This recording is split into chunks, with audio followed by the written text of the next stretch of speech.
Hello everybody, and welcome to My Turn to Cook Volume 3. We're going to be doing pork and beans for a honey bun, Balachuang for twavi, and potatoes for a dewild frog. So I've actually never cooked pork and beans before. So I'm just running this one off a recipe I found online. This seems to be legit. I'm just adjusting my camera there. So we're going to start with a bit of bacon in the pan, and then some pork. A little bit tired today actually. I had a bit of a late night. I couldn't really sleep. So when I'm using bacon, I will keep the rind and fat and put that in first up. I just need to adjust this. Be right with you. Turn off my notifications. Okay. And then I render them in the pan, and that's my fat. That's what I'll get everything started with, and get optimal flavour from that too. So warm this up.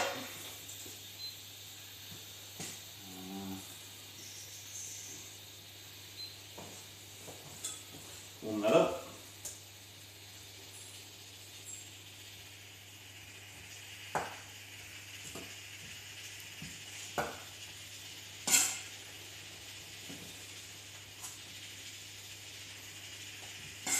All that yummy rind and fat off there.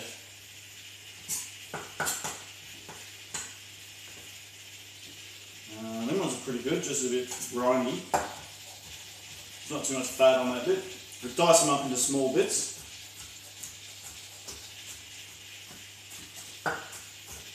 Just to help it render.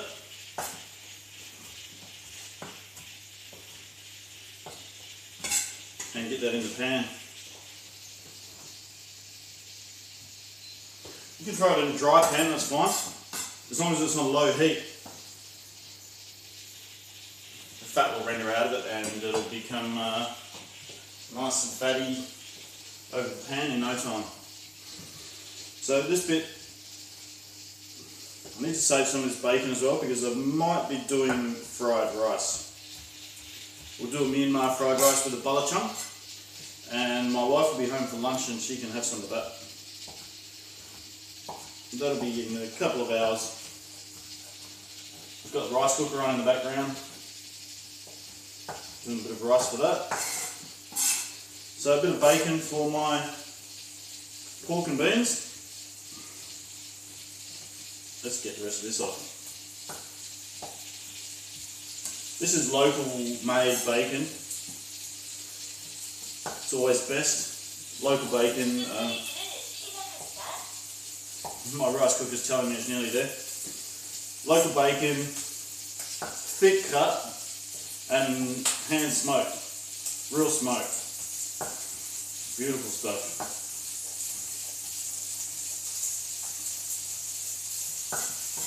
Get those in there. When you're doing bacon, rind, pork rind, that sort of thing in a pan, you need to put a splash guard on it. Otherwise it'll be very messy. Where's my splash guard? This one.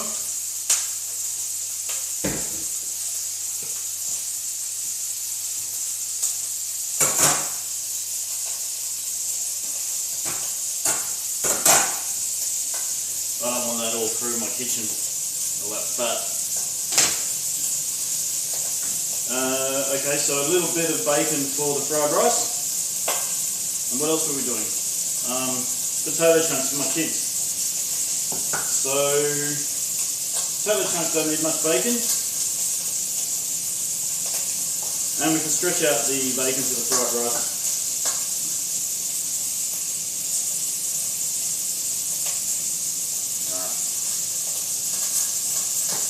That's good. Grab my myself a bowl for that.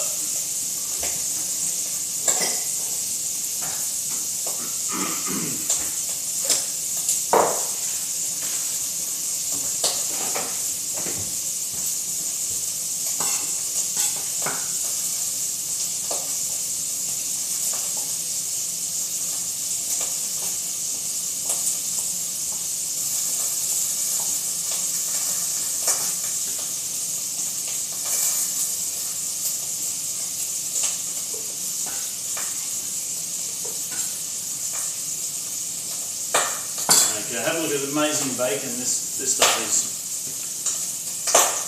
beautiful, thick cut bacon.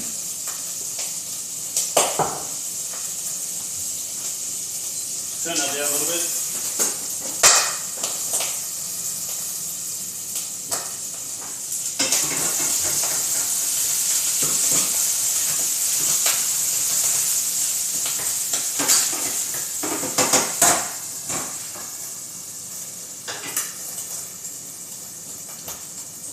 Okay, so we've got pork, half a kilo of pork.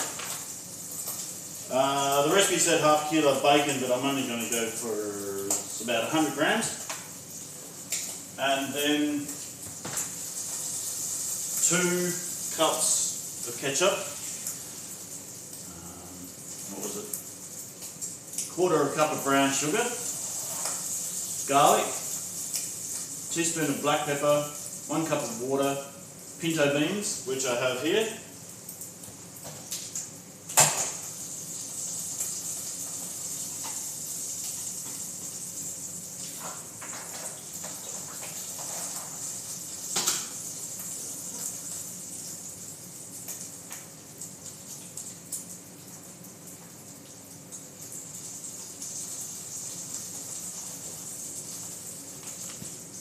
Soaked overnight.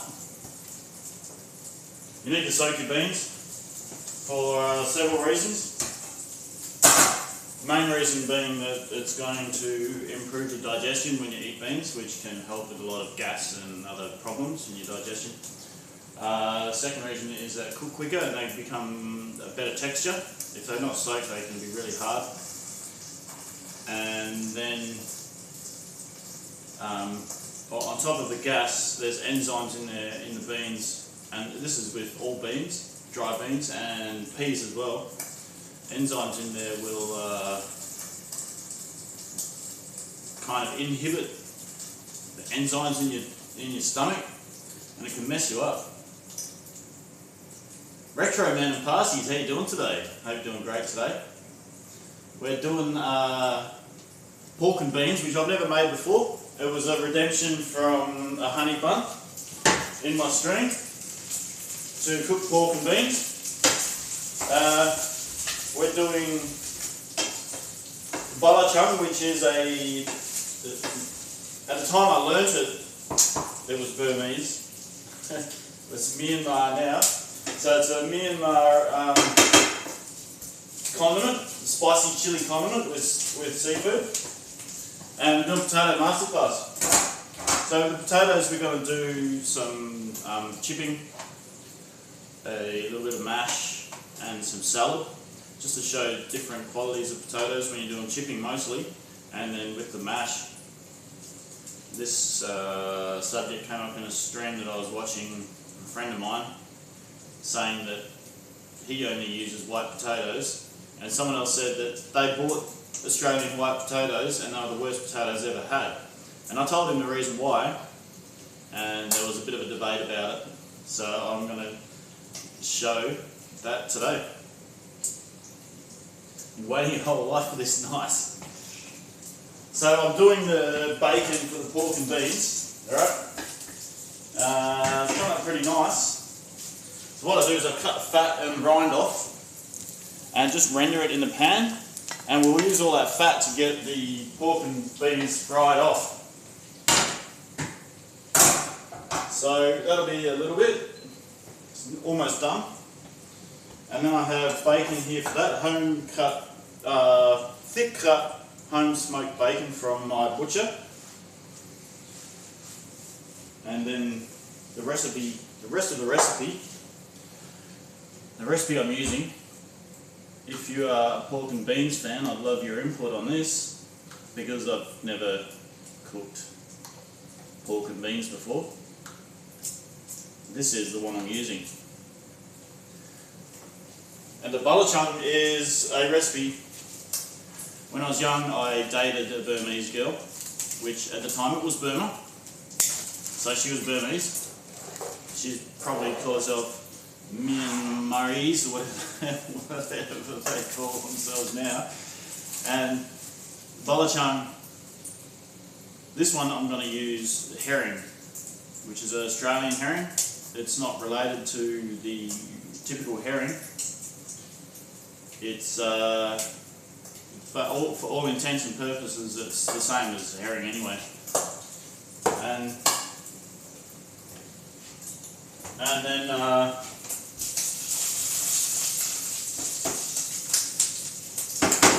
you can use a little bit of Balachuang to give it a bit of punch, which is this one.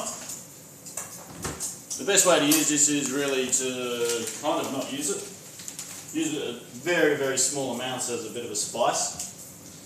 And then we want a lot of chilli. I've got a little bit of chilli here. I think that should be enough. We can make it as spicy as we want. And then a bunch of garlic. So probably with that much fish, I would go one, maybe a bit over a head of garlic. 1.5 perhaps. We'll go with that. Drop one on the floor. Oh. So when you're frying bacon fat and rind and pork rind on the pan, you always use a splash guard, because that'll make a huge mess.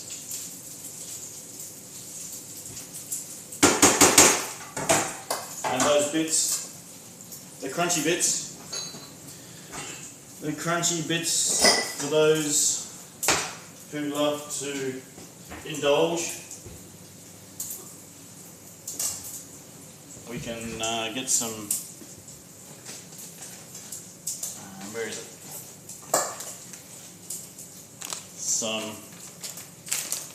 This is one of my favourites. It's a Szechuan barbecue seasoning. Lots of different brands. This is just the first one I've got in the cupboard. I'll smash a little bit of that on there and have a snack while I'm going. Alright, that looks pretty good. Have a look at that. So we've got a good amount of fat off that to get our pork started. We'll get rid of these crunchy bits.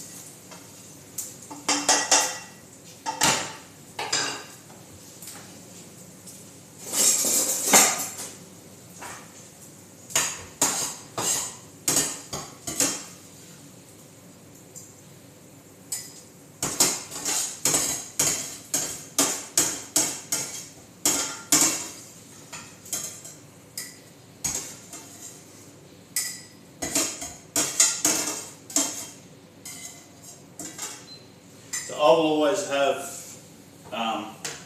fat rendered from any meats I'm cooking, because particularly if I've got the oven going or a large grill plate or something, and I'll have that on the side just to render it down, and then I can use that to start off steaks and things like this. There's a spoon.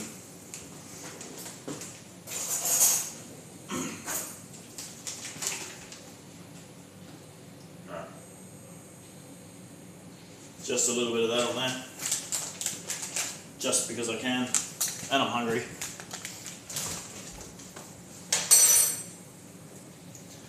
Those crunchy bits. A little bit of a snack.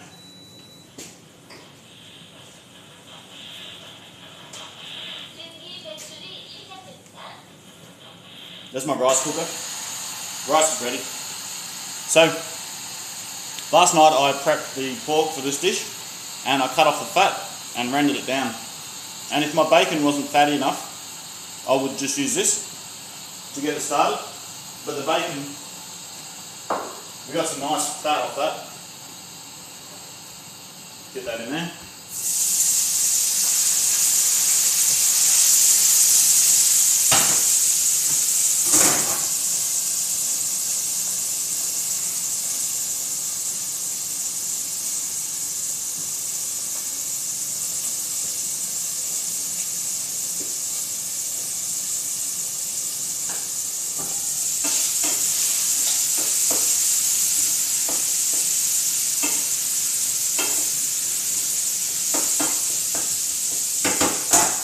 sweat off the bacon a little bit so the juices come out of it, kind of dry up a little bit, and then we can throw the pork in and brown them a little bit.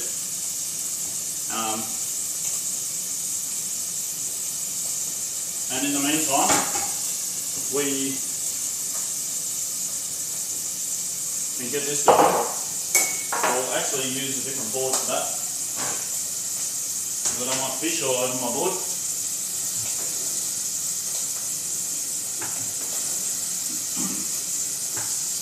Grab yourself a little bit of a towel, put it under your board, make it stick so you don't move around everywhere. And actually, I need another bowl. Right, so, well, that's almost there. A little bit longer. Just chop the fish up, or the seafood. Ideally, if you're making balachuang, you want to have dry seafood, and you can pulverise it in a mortar and pestle or a blender or something. As long as you don't turn it into powder, you want small bits or threads, really small bits. And this, as it cooks, I'll mix it through and break it up into extra small bits, so it'll become a paste. And you don't really want a powdery paste; you want it a little bit textured. Alright, so these are going good. You see that's starting to fry nicely. It's not too much juice in there anymore. Put that back on, put the pork in. I'll crank it up a bit because we lost a little bit of heat when I was showing you.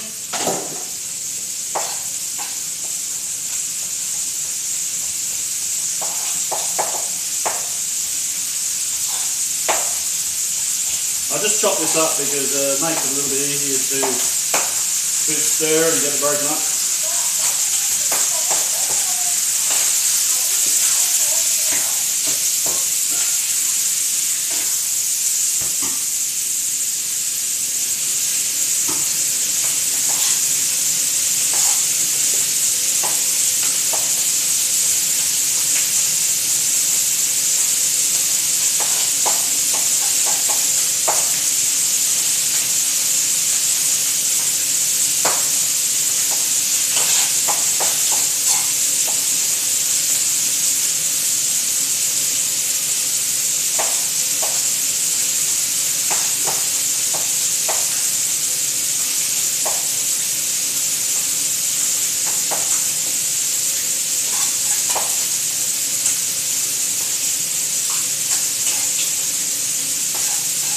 So we break the fish down a little bit like that. It's not really necessary unless it's dry. If you have dry seafood, then you need to pulverise it in a machine or a mortar and pestle. Thanks for the applause.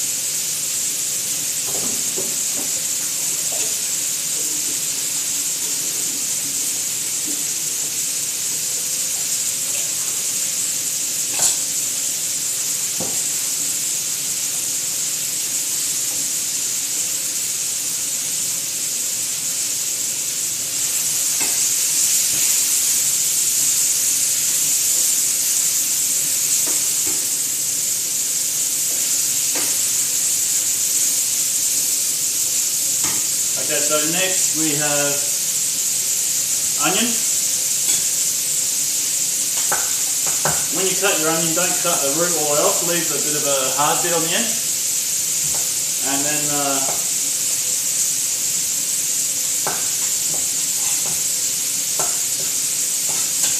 it releases less gases, which can irritate your eyes.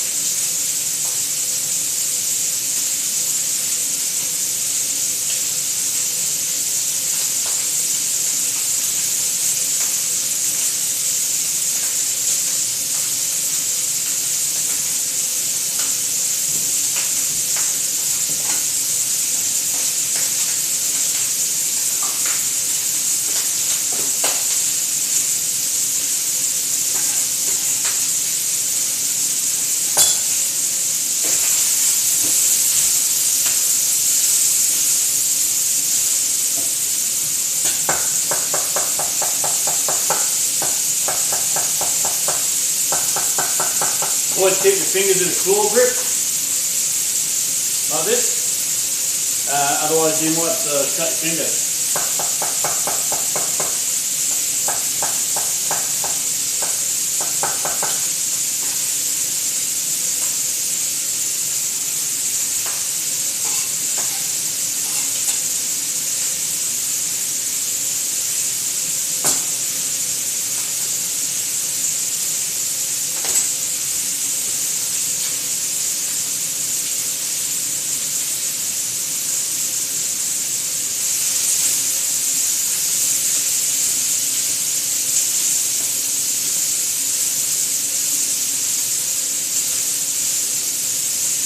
Now we're going to sweat that off.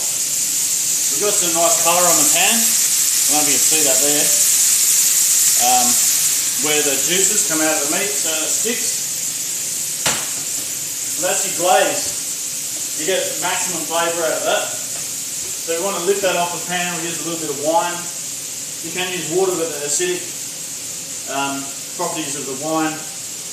Bring it off really well, and then you add your flavours with that. So we break the head of the garlic down. Take out your excess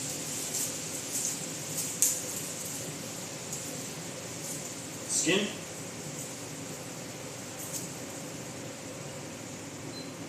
I accidentally turned that off then. So now that it's cooled down and it's going to start to sweat when I bring it back to heat. So I'll get the other ingredients in there.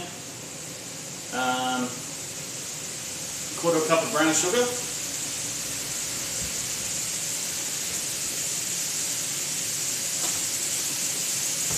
I'll put a little bit of wine in there if you glaze the pan.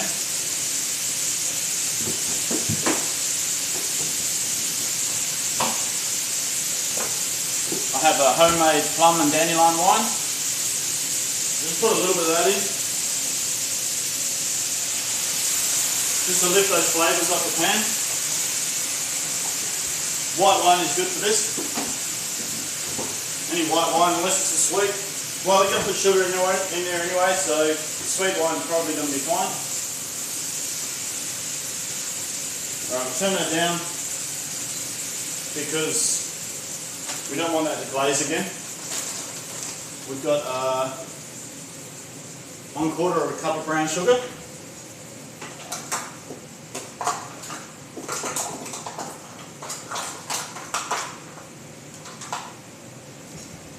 Half a cup measure here. Just use half of that.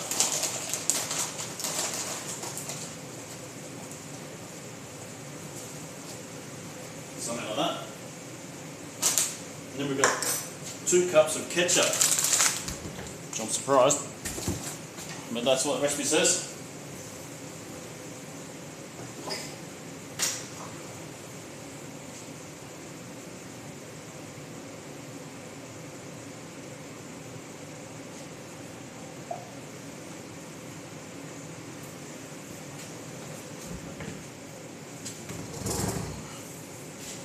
A teaspoon of black sugar.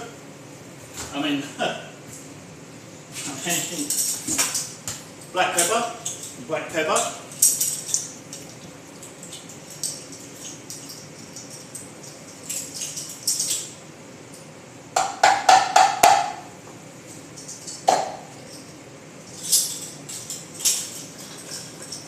I buy whole peppercorns from the shop, and then I put it in my blender. 22 seconds on high in the blender, and then back into the container, and you've got fresh ground pepper for use in your cooking. It's much better if you buy it already ground. You lose a lot of the volatile flavours, so you get a lot fresher flavour with that if you do it that way. And sometimes it's cheaper. A teaspoon of garlic powder, so I need some extra garlic.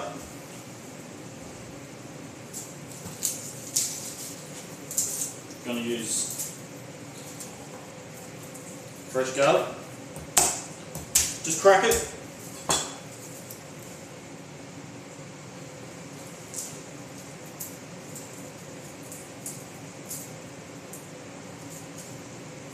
I have an important phone call I have to take. These people keep ringing me. I need to stop and take this call. I'll just get this in the oven, and then I'll take that call.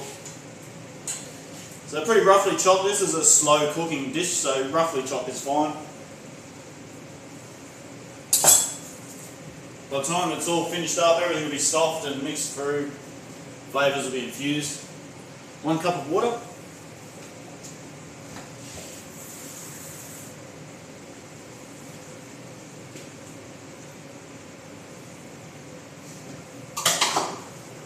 Um, 2 tablespoons of Dijon mustard. So I'm not going to use Dijon mustard today. I have the mustard that we made in the last stream. This is my homegrown, home fermented, wild fermented mustard. So we have 2 tablespoons.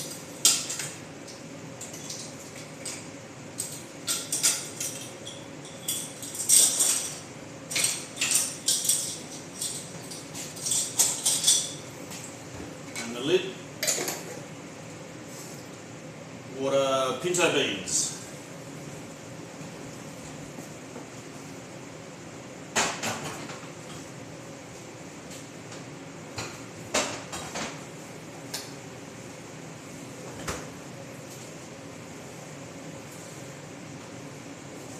So dry beans, soaked overnight.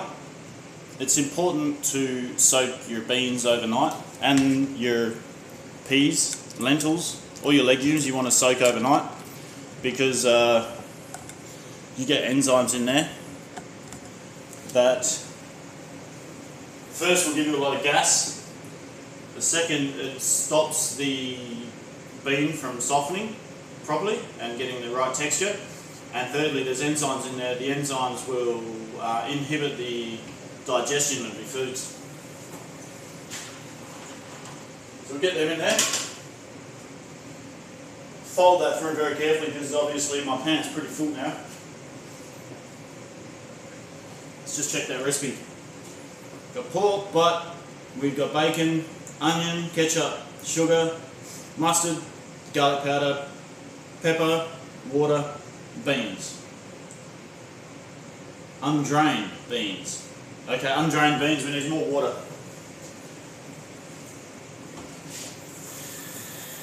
Undrained beans means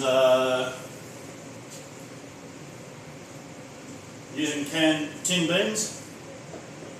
So a little bit more water in there. Mix that through.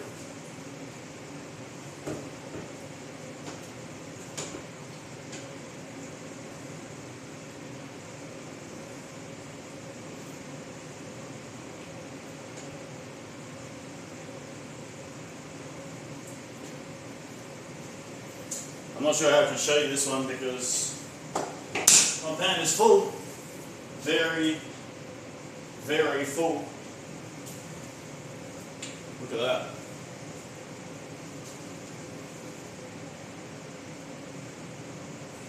Yum. So we've got the oven on 150 degrees Celsius or 300 degrees Fahrenheit. We've got a lid on there. It's important to have your lid on, and then in the oven. That'll be ready for dinner tonight. It is 12 PM now. So about 3 or 4 hours.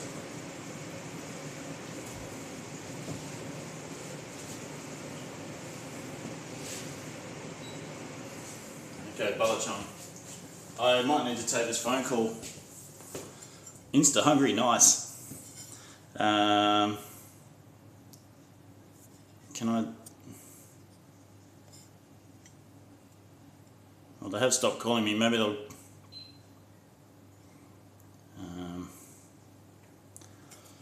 Alright, I'll just leave it for now. So.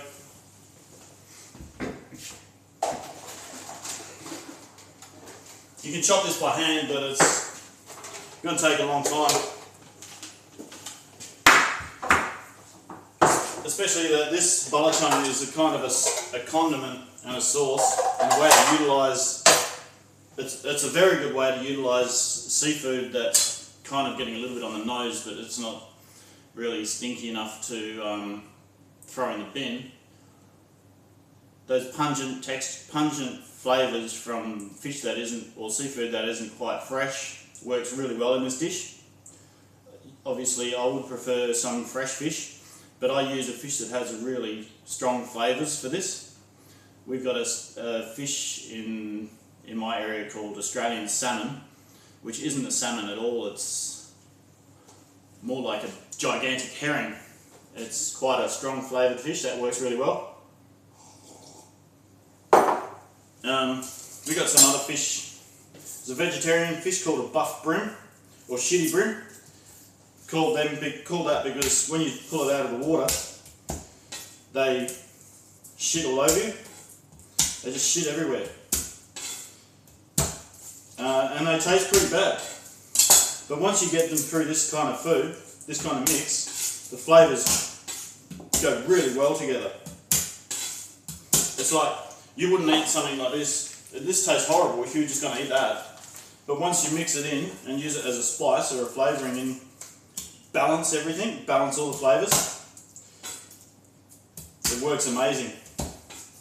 And a lot of people say you need to mask the flavour or you need to cover the flavour. That's not right at all. If you need to mask or cover the flavour, you probably shouldn't be using it. What you should be doing is balancing the flavour. Then you can really make use of all the flavours that you've got going on in your kitchen. You balance everything. The 5 points of balance for your umami: sweet, salty, spicy, I've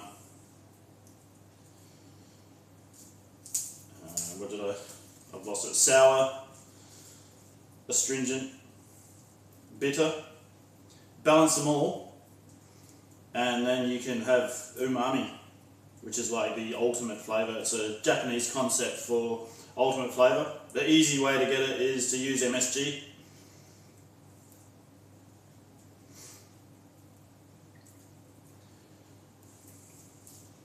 Start with a small clove so it gets easier and easier as you go. Removing the skin.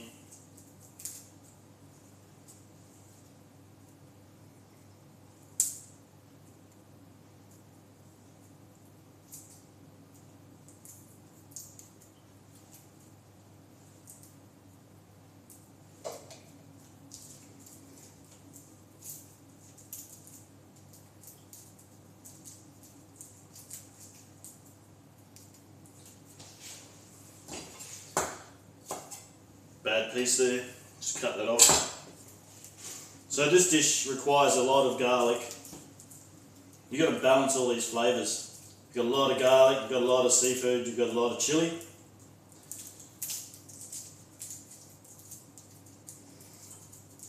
We've got to balance everything.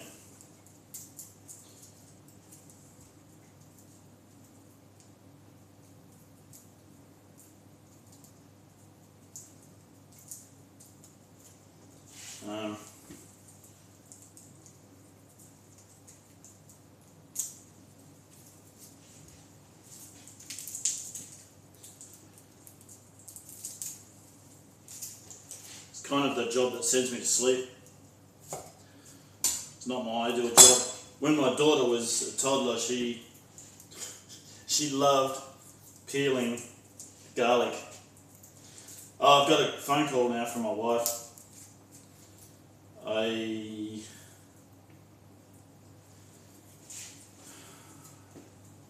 She might send me a text message.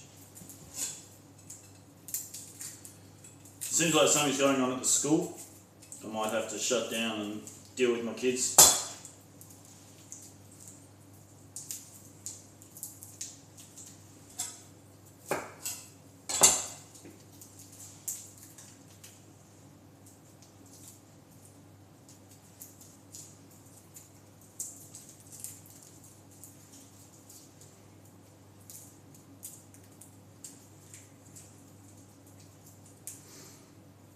which will be a shame.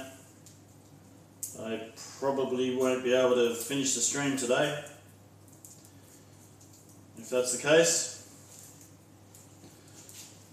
maybe I'll do a recording and post it as a VOD later.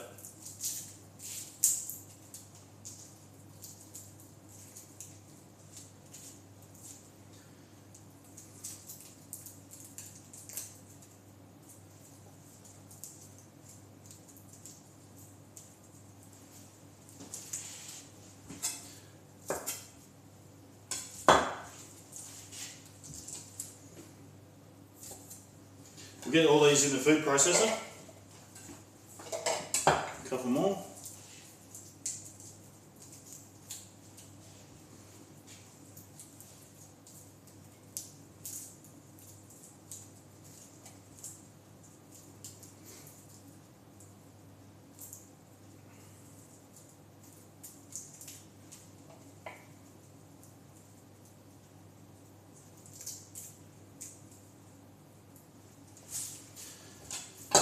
Alright, this goes into the compost bin.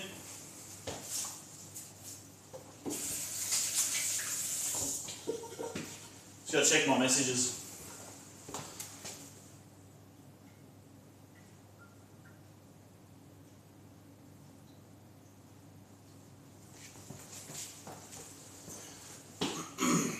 No messages yet.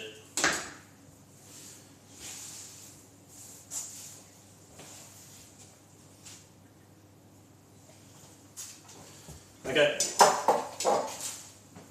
chili peppers, these are pretty spicy, just throw them in whole.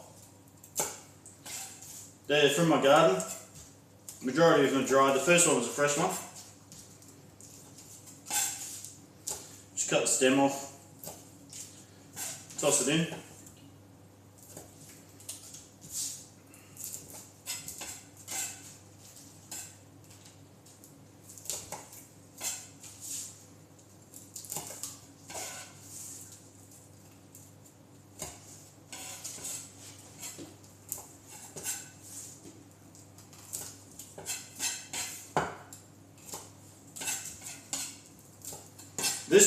This Balachuang you can make as spicy as you like, as spicy as you can handle. In Myanmar they do make it pretty spicy, so we've got all that in there. Throw in a little bit of oil, just a dash to keep things moving.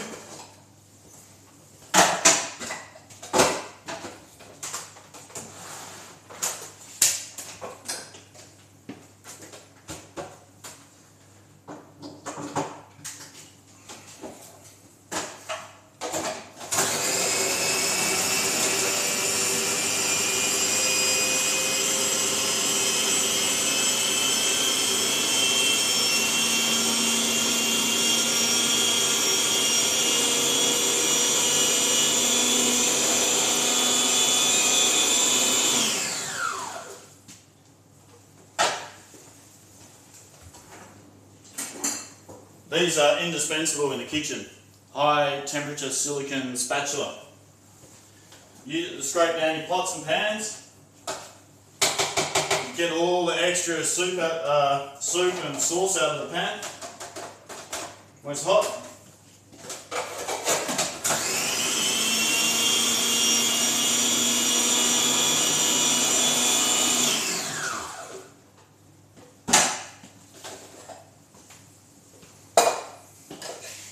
Okay, that's perfect.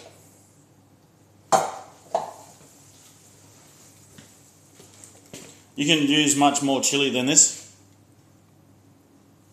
You can see that there. There. And I will put that in my wok.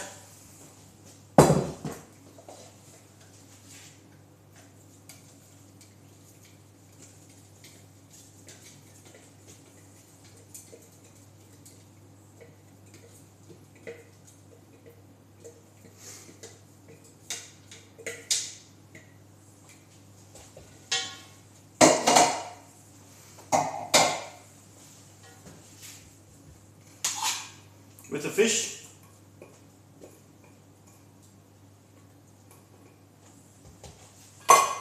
And a bunch of oil. So what we're going to do, because we don't have dried seafood, we are going to render it. I think I've got too much oil, but we can make a wet one, that's fine. Can you see that there? It's hard to see. I'm just going to take the camera off and show you. So, we've got that looking fine.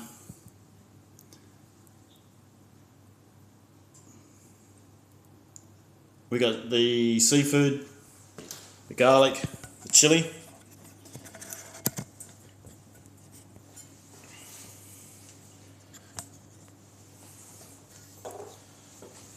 The oil. Now we've got to get that on pretty low. You want that on really low temperature because we don't have the dry seafood. What we need to do is use the oil to fry the product to basically render the liquid, the water out of the garlic, chili and the fish, because it's like a preserve, it's like a condiment that's going to sit in your fridge. If you do it right, it can sit in your fridge for months. But you need to extract all that water out of it. If you do it too hot, you're going to cook all the outside of it and there'll still be water remaining on the inside. And I think it's something like under 12%, might be lower, of water content in your product immersed in oil. Otherwise you get a botulism risk. If you've got a high content of water in there, you've got a high risk of botulism. And it only takes a few days, so 6 days or something if it's right, and you can have botulism, and then that's it, you say goodbye. So we really need to render all that water out of there, get all the water out from underneath the oil. And this is actually a risk of your,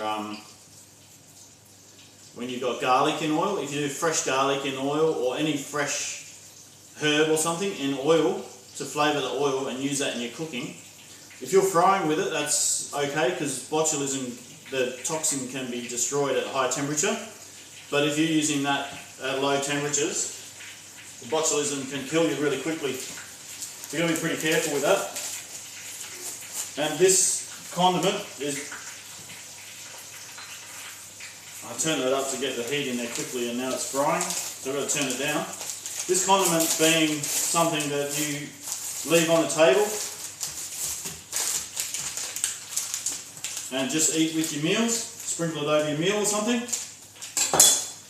It's a risk for that. So I'm going to use, I think, about half a teaspoon of Balachuang. That's a shrimp paste. It's not focusing. But anyway, that's this one.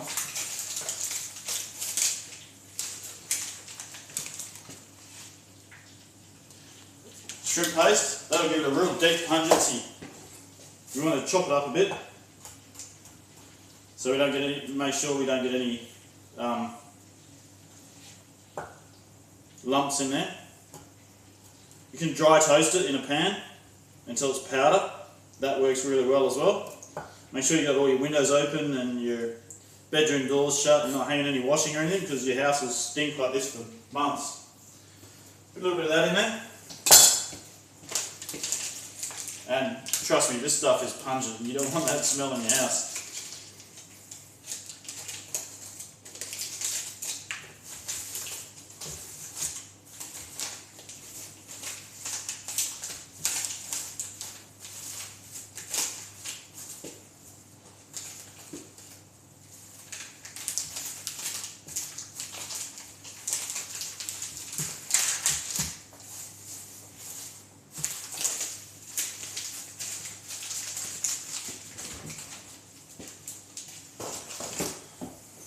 Okay. Now, we just stir that. Basically constantly stir it.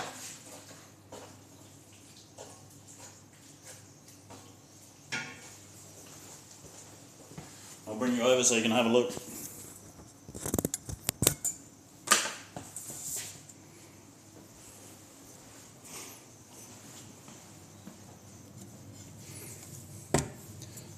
This side.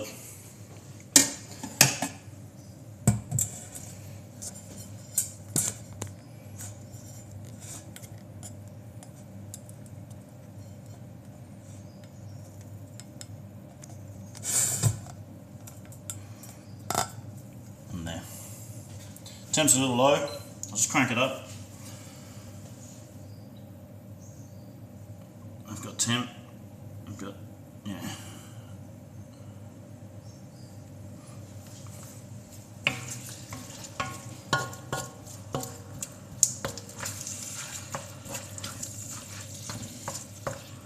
Just turned it up a bit so that we can have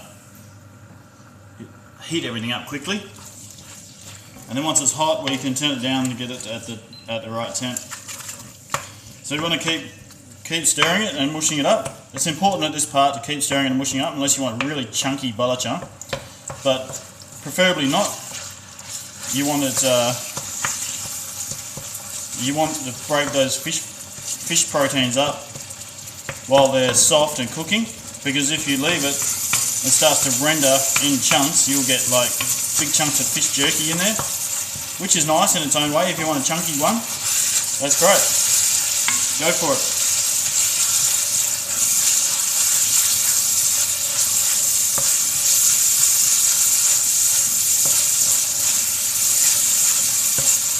Oh, if you could smell this, the smell of that garlic coming up.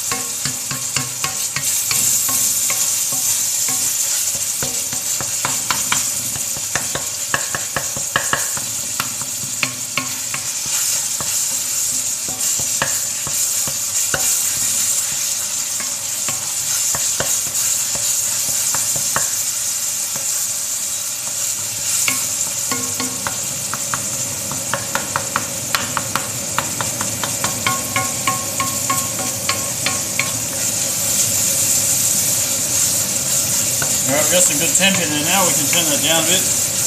We've got that on medium to high now.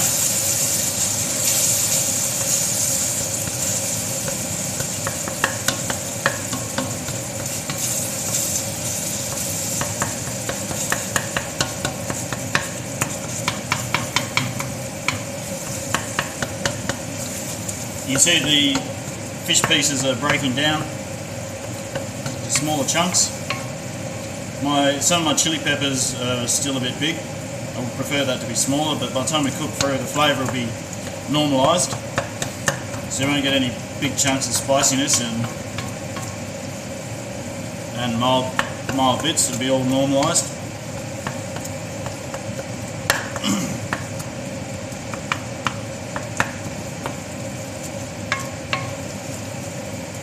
Can afford to turn that up a little bit, I think. While there's lots of water in there, we can have it a bit higher. The water comes out of the fish proteins and the garlic.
You could easily put this fish in a food processor, particularly if you don't have skin on it. If you've got the skin on, you might have some trouble, but if it's skinless and boneless, put it in the food processor and chop it up, that'll do it as well. And I mean, you're going to do garlic and chili in there as well, so you may as well just throw it all in the food processor and blitz it all up. So normally it's 1 part of each, 1 part fish, or I could say 1/3 fish, 1/3 chili, 1/3 garlic. It's around about, it's a good average. You can adjust it a little bit here and there depending on what you've got. You don't have to put that much garlic in, especially garlic can be pretty pricey at times. And it depends on how spicy your chili is. So I've got pretty spicy chili.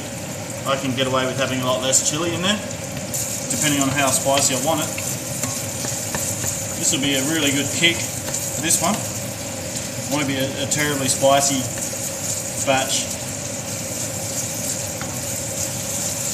I'm starting to get a little bit of colour there now, and lost a lot of water, so we'll have to turn it down.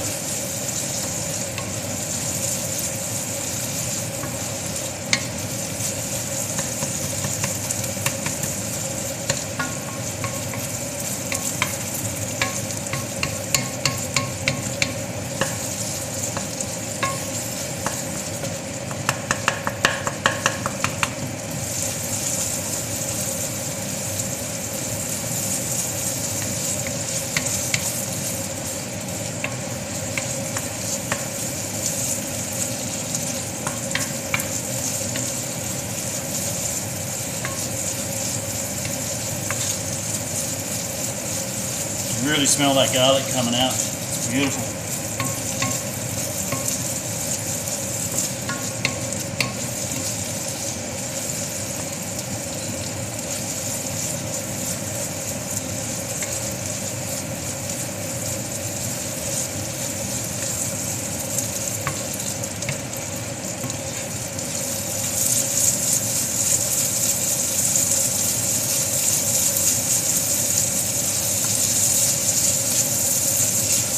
I did actually turn it up a little bit more.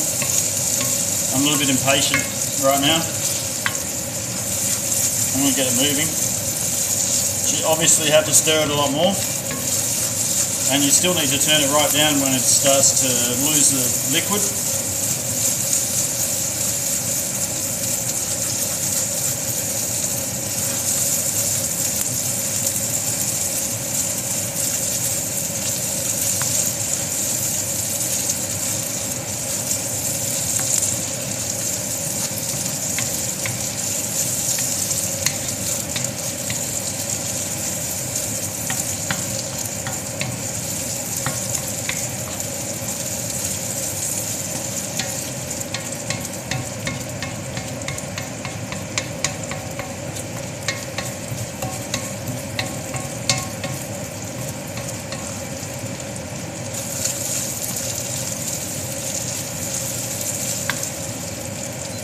Alright, that's sticking a lot at the bottom there now, and we don't want that. So we turn it down, and the liquid in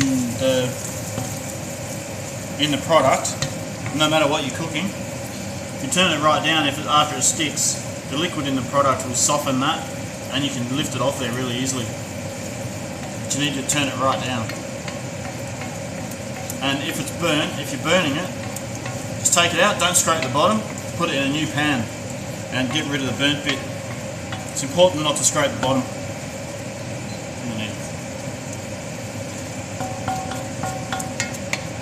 You need a little bit hotter. Get your stir on, that's it.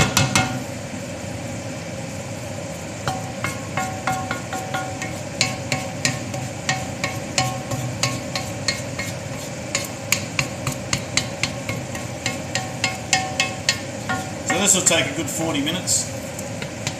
You can kind of slow down a bit now. Kind of judge how much oil, if you've got enough oil in there.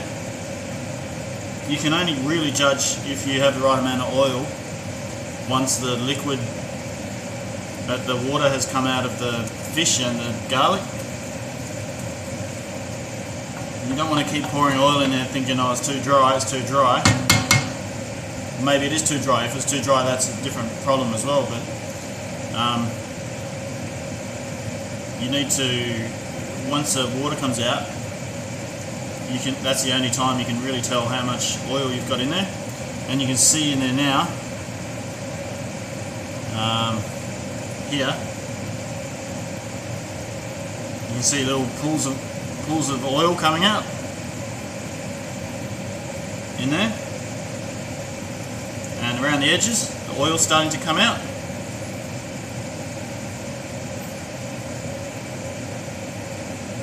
So that's what we want. It's kind of split.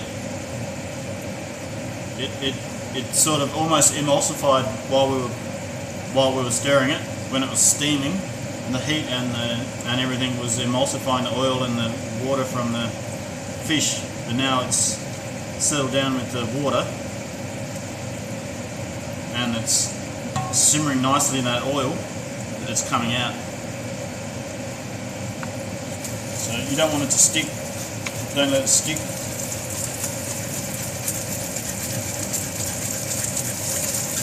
It's coming off the bottom now.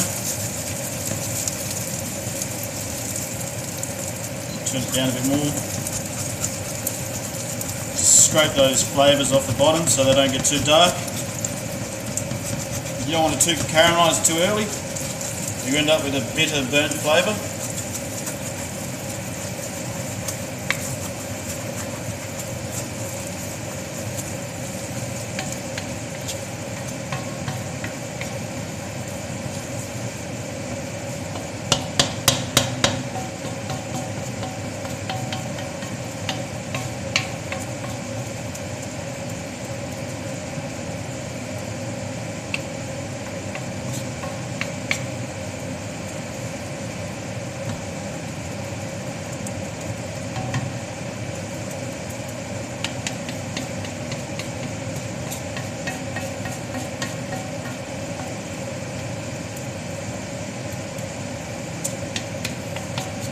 I fiddle with it a lot. Stand here, get bored, play with it, mess around. It's good to have it nice and even though.